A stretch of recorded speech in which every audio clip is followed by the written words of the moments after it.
Good morning. Hello. To Troy's mic. There we go. Good morning. Looks like we have enough seats still for everyone who's here.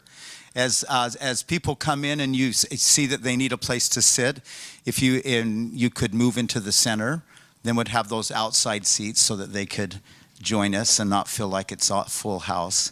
It's great to have you here. Let's start with a morning song. We'll be in the Till hymn book, hymn number 1000. Morning has come.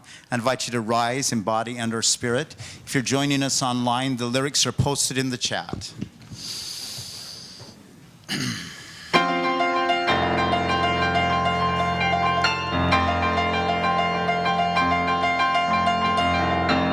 Morning has come. Arise and greet the day. Dance with joy and sing a song of gladness.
Thank you for singing. Please be seated. Good morning. Good morning. Welcome to the worship service of the Olympia Unitarian Universalist Congregation. We welcome each of you to this celebration of love and to this congregation. The OUUC community comes together in the mutual promises and possibilities of our covenant. We envision an interconnected world that is loving, just, and healthy. We commit to live out our mission to welcome and wonder, embrace and empower, bridge and become.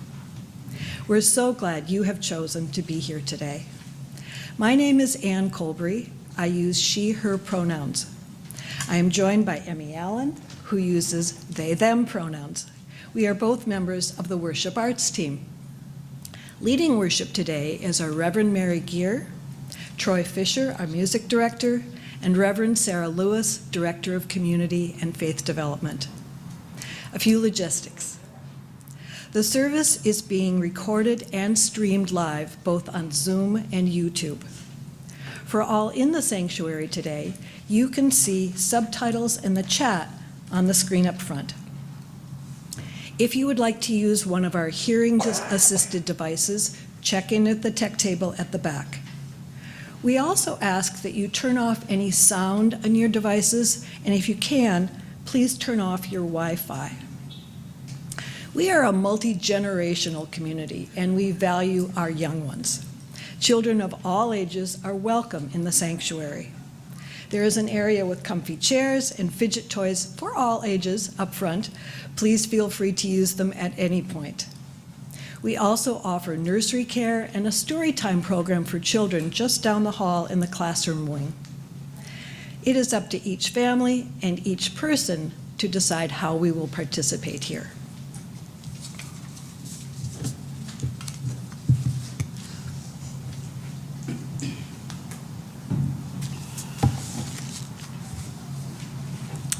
We are grateful for the many hands that have helped make worship happen this morning. Thank you to ushers and greeters, the kitchen crew, the tech team members, and all who contribute in so many ways. After the service, everyone will have the chance to discuss reflection questions offered by Reverend Mary. For those online, we invite you to go into a breakout room for a virtual coffee chat. For those in person, please feel free to stay for coffee and fellowship in the Commons. At 11:30, after the coffee chat, please return to the main room or sanctuary for Melanie Ransom's talk show. This week's guest is Cindy Bowens. There are many things happening at OUUC, from a variety of groups to Thursday community dinners and spiritual practice to book sale preparations. Please check out the Tuesday electronic update or the website for the most up-to-date information. And now a word from OUUC's Board President, Arlene Kohlrich.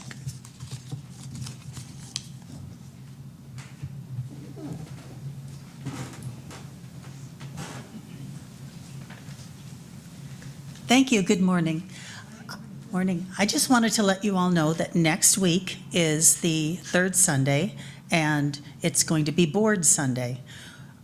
During the time after service, where we usually have the talk show or some other event, every third Sunday, the board is going to give you an opportunity to see what we're up to and ask any questions you might have. And there will be a presentation and some time afterwards for questions. Thank you.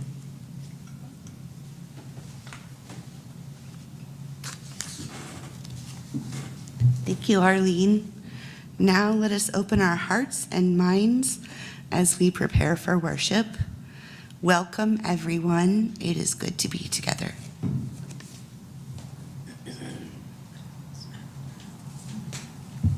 This morning, and every Sunday morning, we join Unitarian Universalist congregations around the world in lighting our chalice, the symbol of our faith tradition.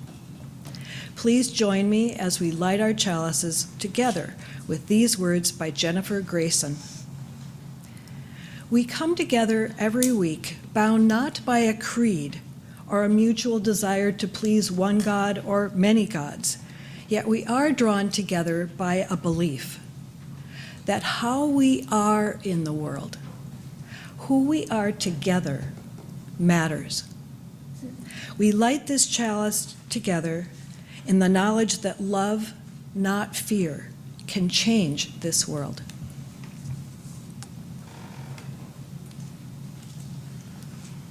Good morning. Today's service was created with great thanks to Atley and Sheila Ralston. Today you will hear a piece of choral music that they chose when they purchased an auction item in 2019. Yeah. This piece from a Verdi opera is big, and it requires a full choir, so it's been on pause for just a couple of years. How wonderful that the choir can gather and we can hear this beautiful piece today. And then this past spring, Atley and Sheila purchased a sermon.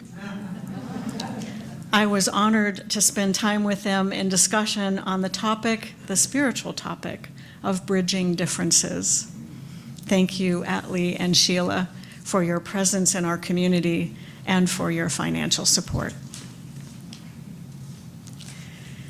Our opening words this morning are adapted from Together in a Sacred Space by Lorelei Greenwood Jones. In this sacred space, we need not be alone.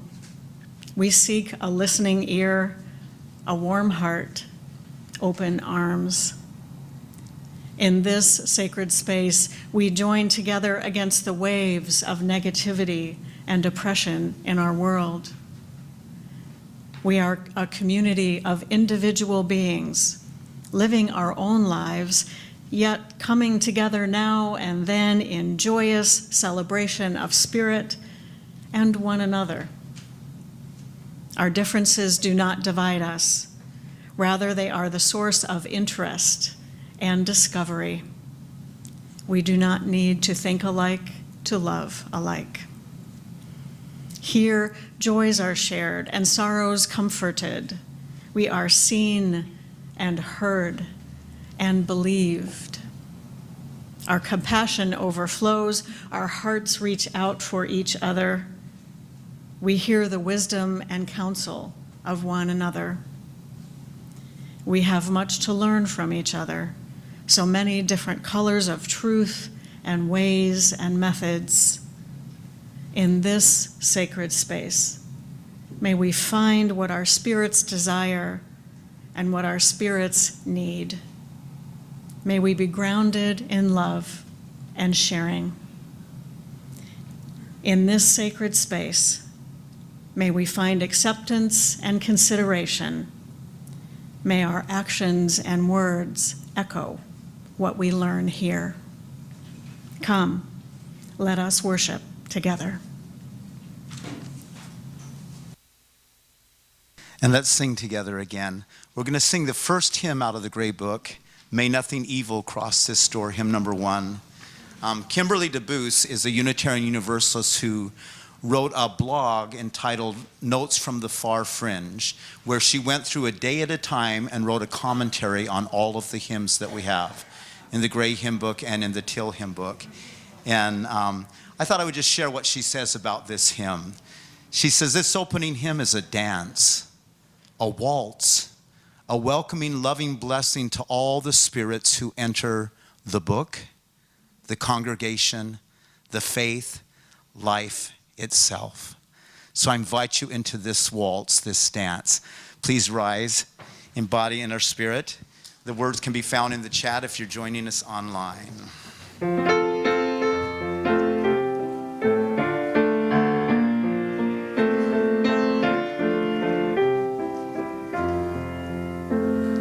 May nothing evil cross this door, and may you fortune never pry about our windows. May the roar and rain go by. By faith made strong, the rafters will withstand the battering of the storm. Thus hearth and all the world folk shield will keep us warm.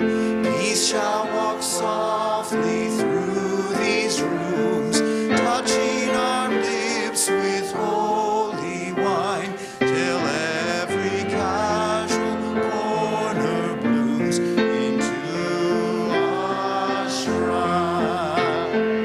Laughter may drown the raucous shout, and though these sheltering walls are thin, may they be strong to keep faith out and keep love in.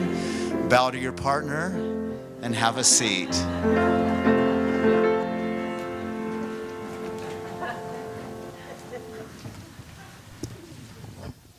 Good morning. So I need some helpers today. I need some helpers for this story.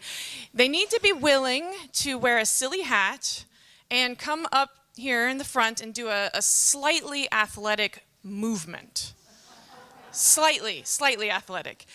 Do I have any takers on wearing a silly hat?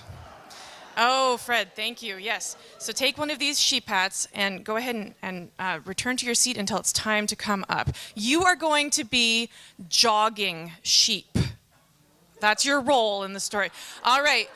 So I need another brave silly hat volunteer. Come on, help me out here. Who will wear a silly hat? Oh, over here. You can do it all. You can be the ushers, the greeters, and part of the story. You are going to be yoga sheep. And I saw another hand back here. All right. You are going to be swimming sheep. Okay. And I need a bicycle bunny. Who's going to be bicycle bunny? Okay. We've got all of our cast now. Okay. So,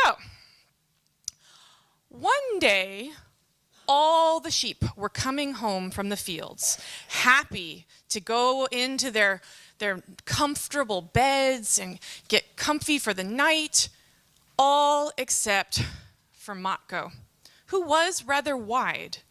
And the new farm gate had been built, and Matko couldn't fit through it anymore. So all the other sheep went through the gate and went to lie down for the night, and Matko was stuck outside. And this had been happening for a couple days now. She was getting really tired of having to sleep outside.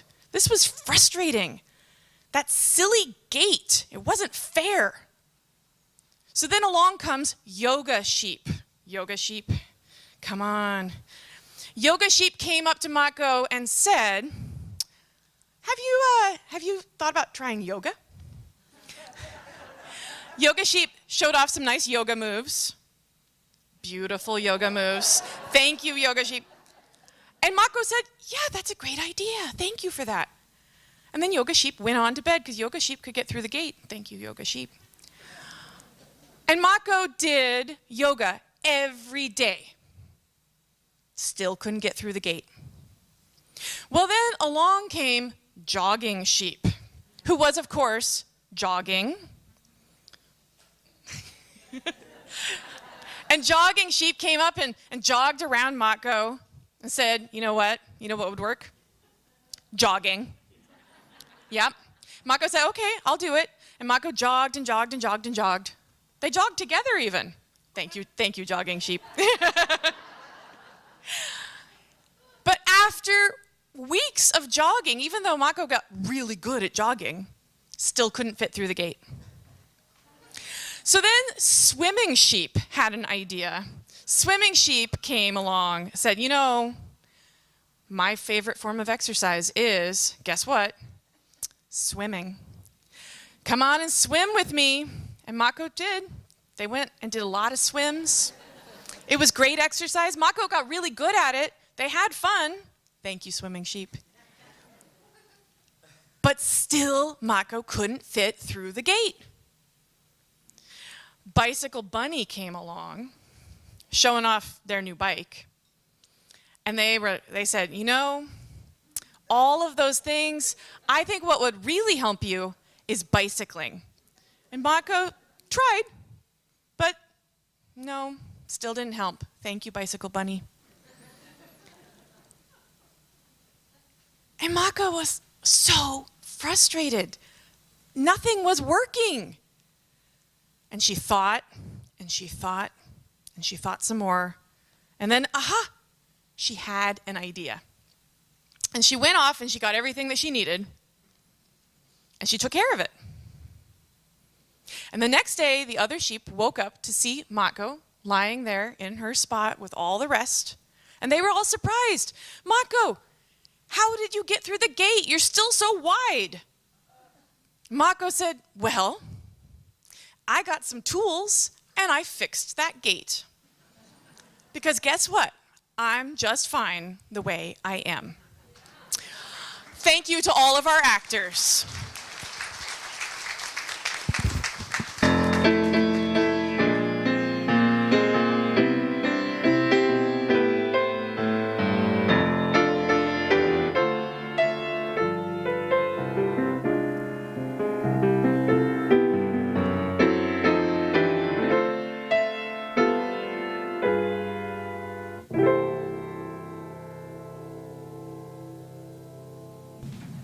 Each Sunday, we express our gratitude by joining together in service to our community and to something greater than ourselves. The offering supports the ongoing work of OUUC, which is also supported by your regular pledges. In addition, the offering supports an organization that serves our community in harmony with our Unitarian Universalist values. Our Share the Plate recipient for both September and October is the Olympia Free Clinic. The Olympia Free Clinic is a volunteer-based organization where underserved community members receive at no cost both healthcare services and connections to community resources within a caring and respectful environment. While most services are provided by volunteers, our contributions support vaccination efforts and purchasing medications, medical supply, and equipment. You can participate in the offering by making a donation online through the church website or by texting a number that will appear on your screen.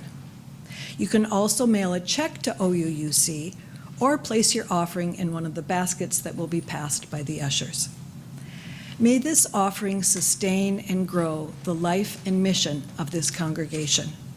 May we give in love and hope.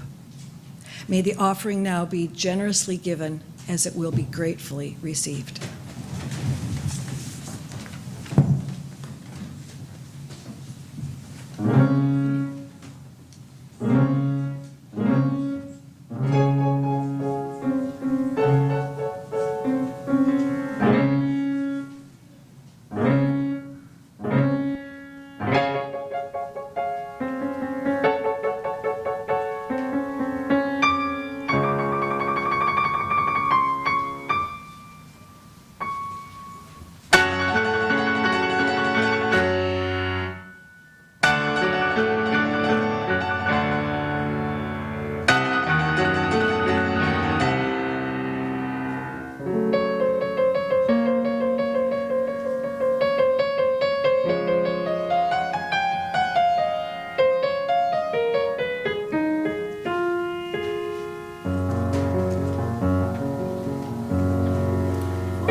And choir, thank you. And thank you for your generous gifts. As we gather this morning, we bring all that is in our lives, the joys and sorrows, concerns and delights, fears and celebrations.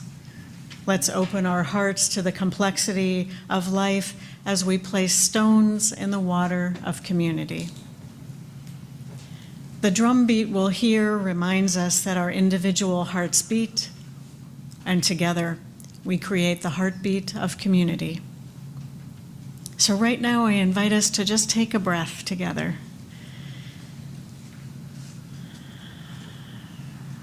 And let's open our hearts to receive the complexity of all that is in our lives today and in our communities.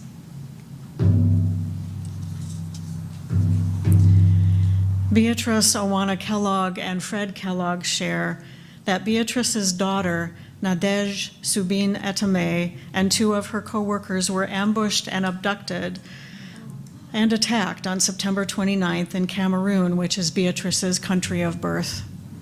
After days of worry, all 3 people are now accounted for, and they are on the mend, physically and emotionally, from this violent act by a separatist group.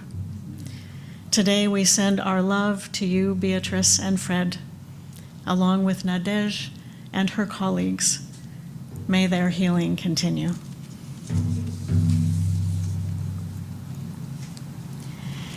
We celebrate with Gail James that she had successful knee replacement surgery this past Wednesday. She is recovering well and looking ahead to a long period of rehabilitation. She is grateful for 2 good friends who are supporting her in her rehab and a longtime friend who will stay with her when she is able to return home. Gail, we send you our love and care, along with our hope that you will be walking and dancing again soon. And today, we celebrate that on October 6th, 1952, the Unitarian Fellowship of Olympia was recognized and accepted as a member congregation of the Unitarian Universalist Association. Happy 70th birthday, OUUC.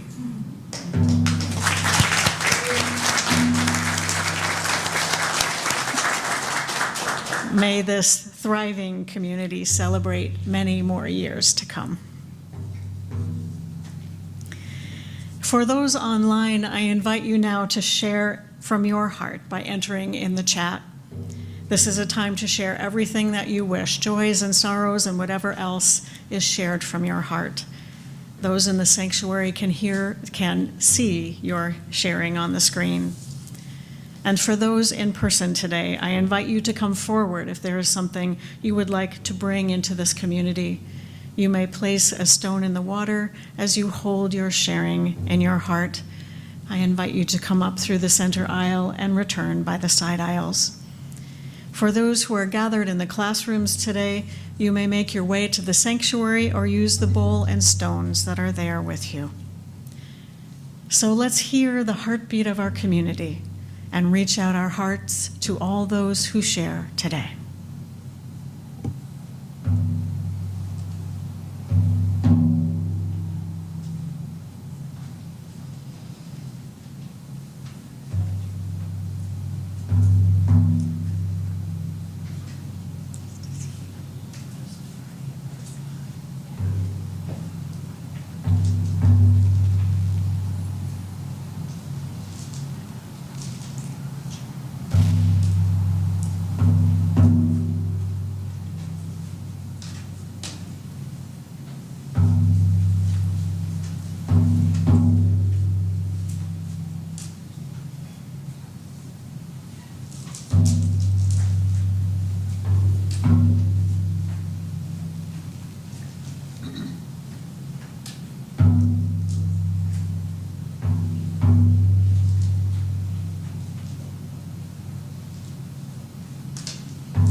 We'll place a stone in the water for all that has been shared online, shared from the heart.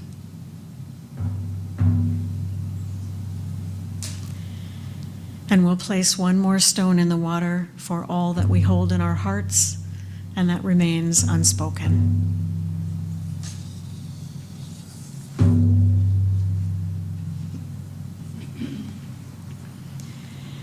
Let's take a moment now to harmonize our bodies and our breath. In a moment, I'm going to start humming, and I'm going to invite you to hum along with me. Just pick a note and hum. That's all you have to do. There's no running or jogging or yoga or anything, I promise. You can be loud or soft, however you choose. You might stay on your note or change your note. Just hum. And as we hum, I invite you to place your hand on your chest, your heart, or on your belly so that you can feel the vibrations of your body. We'll hum for a little bit, and then when our humming naturally comes to an end, we'll be in silence together.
We'll join our voices together in this song that is a litany in honor of the Jewish High Holy Day of Yom Kippur, the Day of Atonement. I'll speak a line and then we'll sing together to the tune Troy just played. The phrase is in the order of service and in the chat. We forgive ourselves and each other. We begin again in love. For remaining silent when a single voice would have made a difference. We forgive ourselves and each other. We begin again in love. For each time that our fears have made us rigid and inaccessible. We forgive ourselves and each other. We begin again in love. For each time we have struck out in anger without just cause. We forgive ourselves and each other. We begin again in love. For each time that our greed has blinded us to the needs of others. We forgive ourselves and each other. We begin again in love. For the selfishness that sets us apart and alone. We forgive ourselves and each other. we begin again in love. For falling short of the admonitions of the Spirit, We forgive ourselves and each other. We begin again in love. for losing sight of our unity, We forgive ourselves and each other. We begin again in love. for those and for so many acts, both evident and subtle, which have fueled the illusion of separateness. We forgive ourselves and each other. We begin again in love. Amen. Let's hold just another moment of silence together.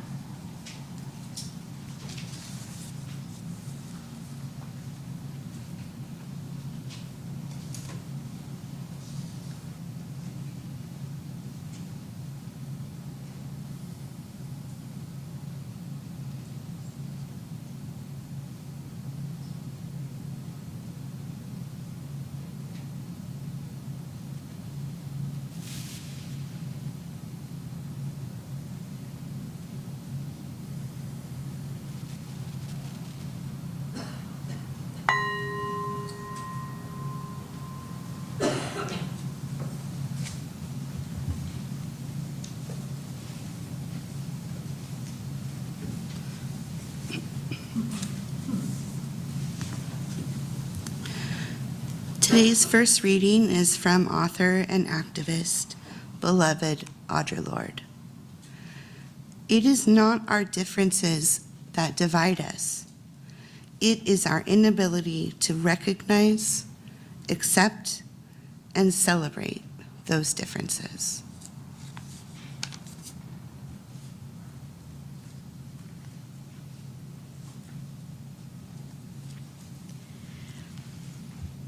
Like many people who are in a relationship, my husband John and I are the same in some respects and quite different in others. He is a loud extrovert to my introvert. He likes a lot of options and he goes looking for more, while I like to take a few and consider them deeply, getting overwhelmed when there are too many choices. And over the course of our relationship, we've been challenged by differences on occasion. And like people who are in relationship of any kind, we've found a way to acknowledge and handle those differences. So at our house, it usually goes like this. We'll have a discussion and we'll go back and forth, negotiating and talking. And then one of us will realize that we're struggling with differences in personality. Often it's John who notices first. And then he'll give me that look. You know that look you get from a dear one that says, I know I am bugging the heck out of you, and don't you love me anyway? Do you know that look? Well, he'll give me that look, and he'll say, celebrating our differences. And usually that breaks the tension, making us smile or laugh, even if celebrating is not exactly what we're doing right at that point. So I mentioned earlier that this sermon was requested by Atley and Sheila Ralston. And as I spoke with them about what prompted them to bid so passionately for an auction sermon, they told me about dear friends of theirs who they love and with whom they have many differences. These are beloved friends that share history and memories, experiences and activities, and some values and beliefs. These are also friends who are very different in their political and religious beliefs. Sheila and Atley's theological and spiritual question was, given that we are all connected, how do we manage differences? I believe this is one of our most pressing theological, sociological, and cultural questions. How we answer that question informs how we behave, both as individuals and as a society. Rita Gross is an American Buddhist feminist theologian and author who has written on the subject of religious diversity. She suggests that the monotheistic religions, those that are based on one God, have historically used religious diversity as a basis for contention and conflict rather than to create community. She asserts that humans have historically had two responses to religious diversity. We either censure each other, calling each other inferior and accusing each other of idolatry, or we claim that the other is just like us. We're all the same, we all worship the same God. Both responses elevate one religion above another. The first response, calling the other inferior, clearly puts one religion above another. Because we are a faith tradition that draws from so many sources, Unitarian Universalists usually reject that approach, and I think it is the root of our hesitation to share the good news of our tradition. We don't want to evangelize and suggest that our way is the way. The second response to religious diversity, that we're all the same, also creates superior and inferior. Often the person who says that we are all the same is suggesting that all religions are just like their religion, which is, of course, the best one. We all worship the same God often means we all worship my God. It erases differences, and it pushes toward uniformity and sameness. It also defines normal, which then defines not normal. And that is what creates a supremacy culture, which elevates one characteristics above others, whether that characteristic is religion or skin color or gender or something else. Now, Gross is not suggesting that we can't find shared values or common ground between religious traditions or across any other differences. She is suggesting that reaching out to the other is hard work, and we have historically not done a great job of it. So perhaps the first step on our path to celebrating differences is to first of all recognize and accept that they exist. We are different, and we are one.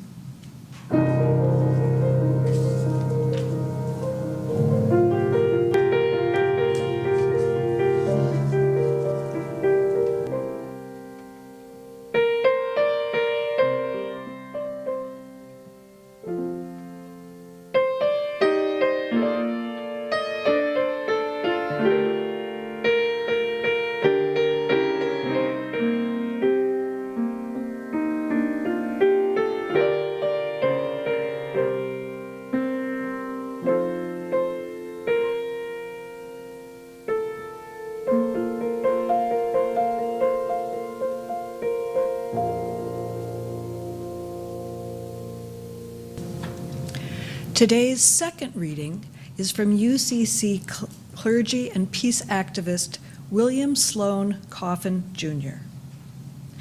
Diversity may be the hardest thing for a society to live with, and perhaps the most dangerous thing for a society to be without.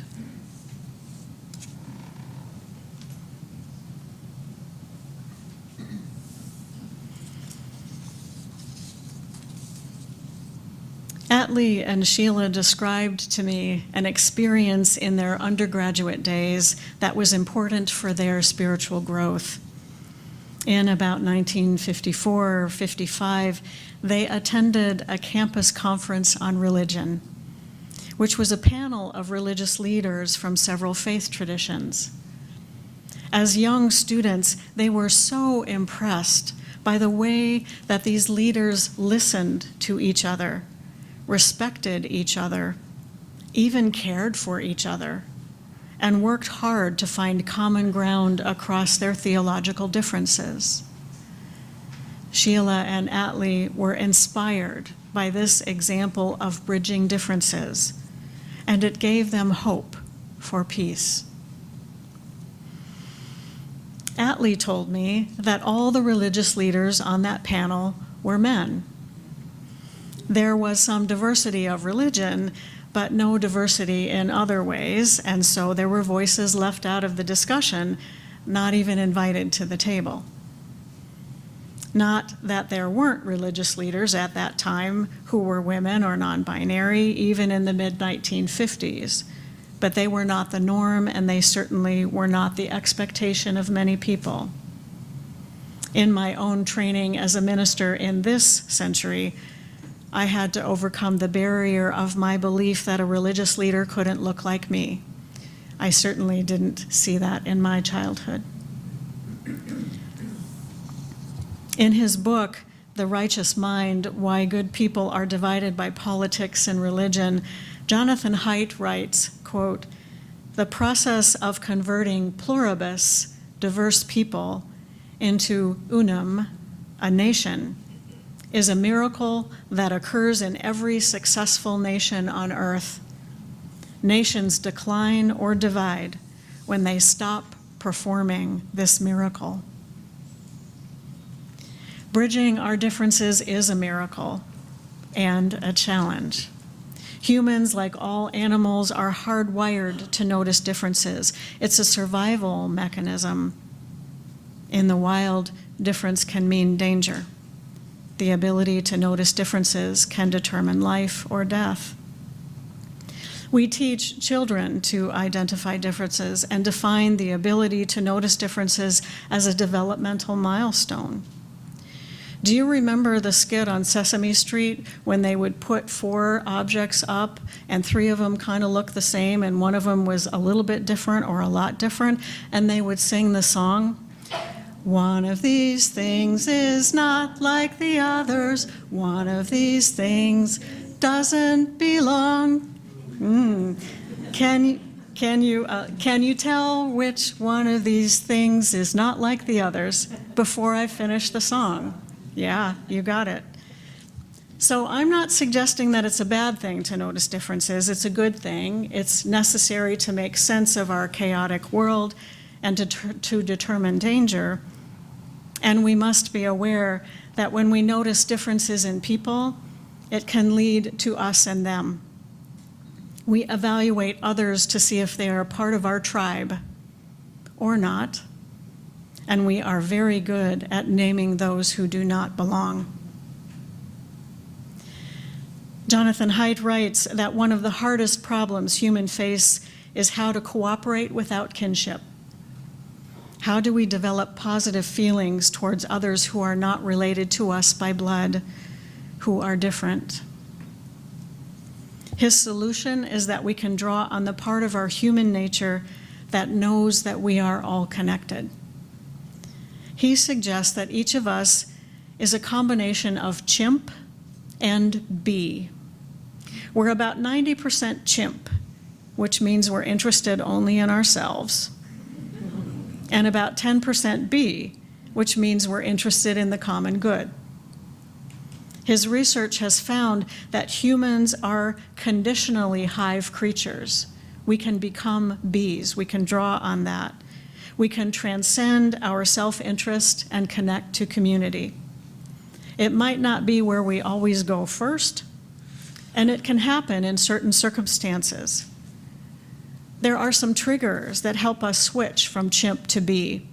Things like peak experiences, climbing mountains, proximity, being close with others, moving or singing together, awe in nature, and events like rallies and rock concerts and worship.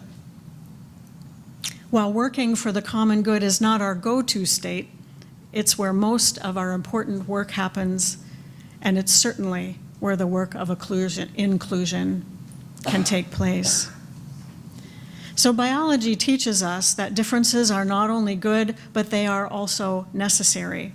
A healthy ecosystem has incredible diversity, which scientists fear we are losing as we develop food systems that are dependent on just a few crops, and as we lose species to extinction due to habitat loss and climate chaos. History, like the potato famine in Ireland, shows us that monocultures are brittle and fragile. In nature, diversity is a sign of a healthy ecosystem, a sign of resilience, a sign of life. Celebrating differences is celebrating life. So perhaps the next step on our path to celebrating differences is to understand who we are as humans and develop our hive instincts, the part of us that recognizes the importance of the common good. Our tendency to elevate the individual will always be there, and it is very much a part of our American culture. The common good is where we can become curious about differences and discover the power and strength of diversity. It's focus on the collective that helps us find common ground across differences. It helps us not only to become more connected, but also more resilient. We are different, and we are one.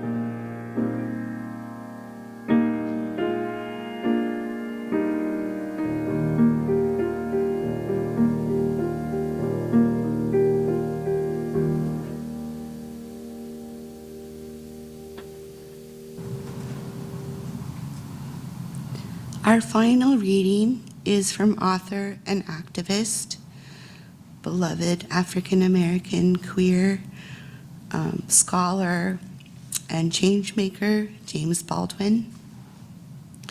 We can disagree and still love each other unless your disagreement is rooted in my oppression and denial of my humanity and right to exist.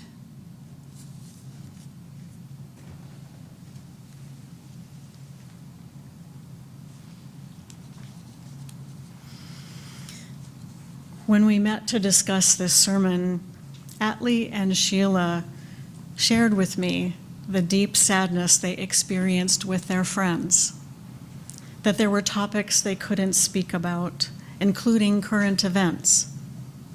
When religion or politics came up, they quickly changed the topic, as if it was an unspoken rule to avoid the things that they disagree about. They mourned that they don't feel as close with these friends as they would like to, and that they can't be fully who they are with these friends. Atley and Sheila's sadness was based on the loss of a dream for deeper connection with people they loved. It's a normal thing to want to be comfortable and at ease with others, and it is easiest to do with people who are just like us. And we live in a world where everyone is not just like us. In order to bridge differences, we must exercise some tools for building bridges. Tools like listening, deep listening that sets our own opinions and preferences on the back burner. Tools like humility, the awareness that there are perspectives and experiences other than our own that are worth considering, and that we don't have the whole truth. And there are covenants, negotiated agreements about how we will be together. We work hard to keep covenants we break them, and we begin again in love. All of these help build a bigger gate so that everyone can fit through. And while the sadness that Atley and Sheila experience is not because of oppression, I wonder if it can help them and us relate to the grief that is underneath the anger of Baldwin and others who are oppressed. Those of us who are told that they cannot be their full and true selves and be loved. People of color and indigenous. Those who are gay, trans, non-binary, those with disabilities, those who are neurodiverse. We hear the grief of oppression in the Hebrew slave chorus that the choir sang earlier. Oh, my country, so beautiful and lost. Oh, so dear yet unhappy. This song of lamentation reflects the grief and longing of people enslaved due to tribalism, trapped by the very worst of us and them. It's the same tribalism used to justify any enslavement, including that which happened in this country. It justifies supremacy of any kind, the most extreme assertion of oneness, which equates being one with being the same. That requirement of uniformity is oppression for anyone who is different. It's the kind of tribalism we see in our country and around the world today, an assertion that we are one and that being one means that we are the same. Different is punished and silenced. It's the pull of authoritarian promises of stability and comfort, and we know from history and the current political landscape that authoritarian means a concentration of power for some and oppression for most. Sometimes there are opinions and beliefs that lead to actions, laws, systems, and cultures that are unjust and oppressive to others. Those we don't want to let through the gate. We have to deal with them in a different manner. At a societal level, movements to counter oppression not only recognize differences, accept them, and even celebrate them.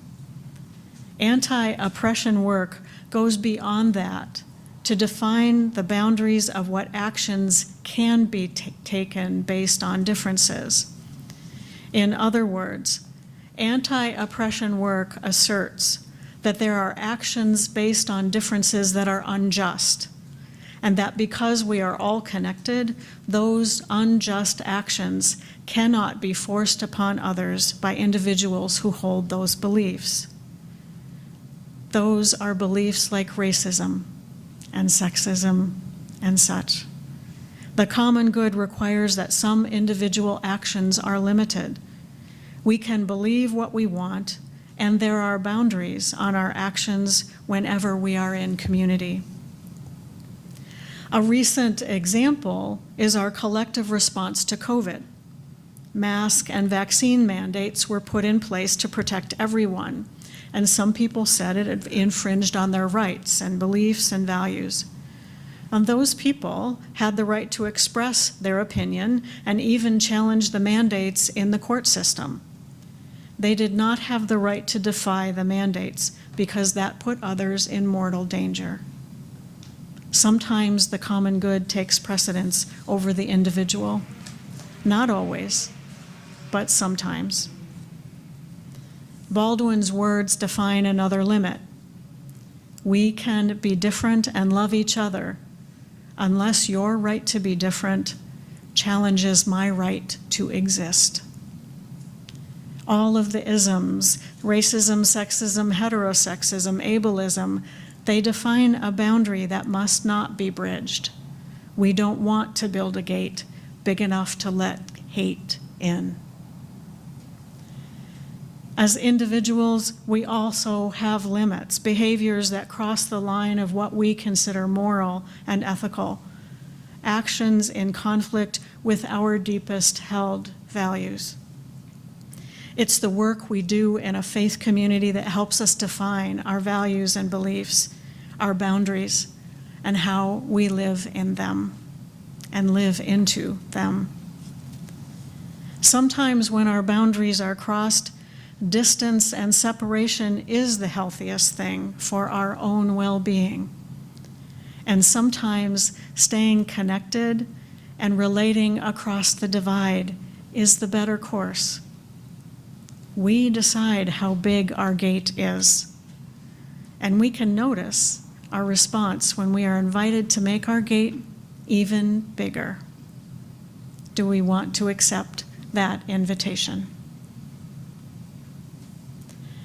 Our path to celebrating our differences begins with recognizing and accepting that we are different, not erasing or minimizing any differences.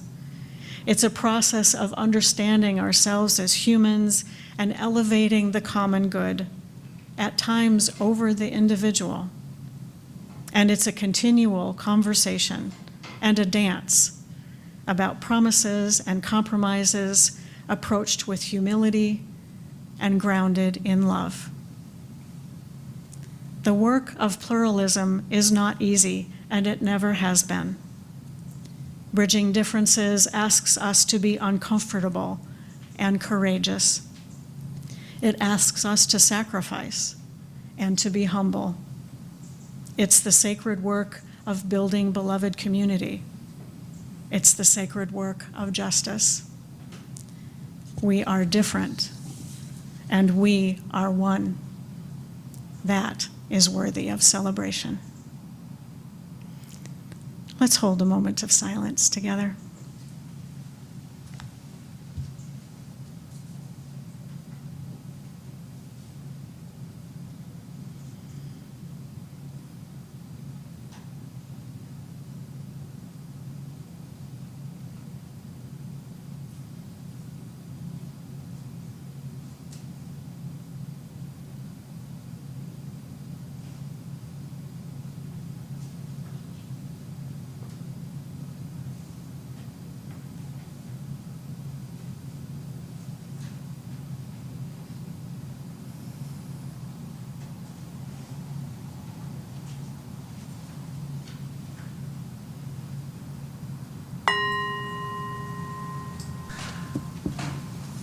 Let's rise and sing together hymn number 1059 and bring our dance to song one more time. May your life be as a song. The lyrics can be found posted in the chat, in your order of service, or in the hymn book.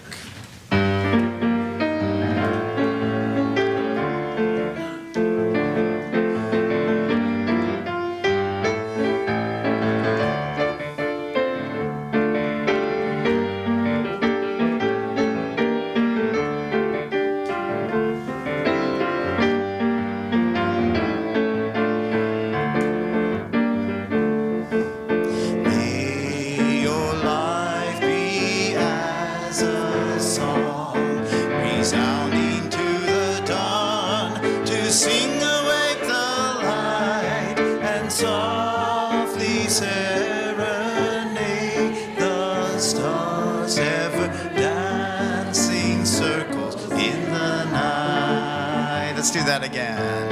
May your life be as a song, resounding to the dawn, to sing awake the light and softly serenade the stars, ever dancing circles in the night, ever dancing circles in the night. One more time. Ever dancing circles in the night. Thank you. Please remain standing if you are, as we extinguish our chalice with these words from Krista Taves. It is our work shared with each other in covenant that creates and sustains this beloved community. We extinguish this chalice, but its light lives on in the directions we have chosen today. The light of this faith lives on in us together, in our hearts, minds, bodies, and spirits. Amen, and blessed be. May we go in peace. Let's sing together our unison benediction.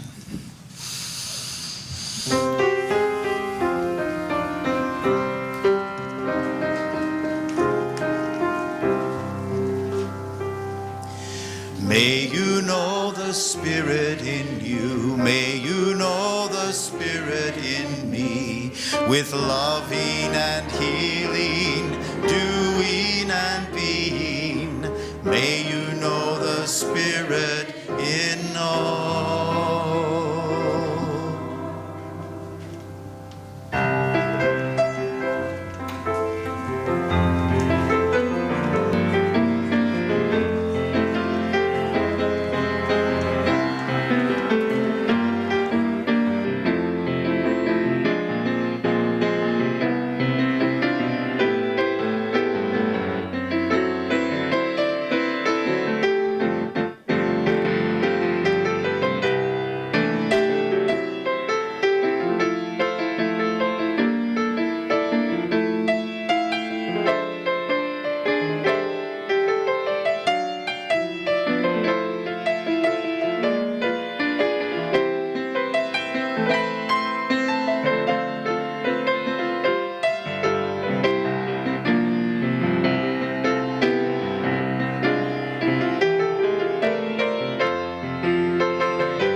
Bravo, choir.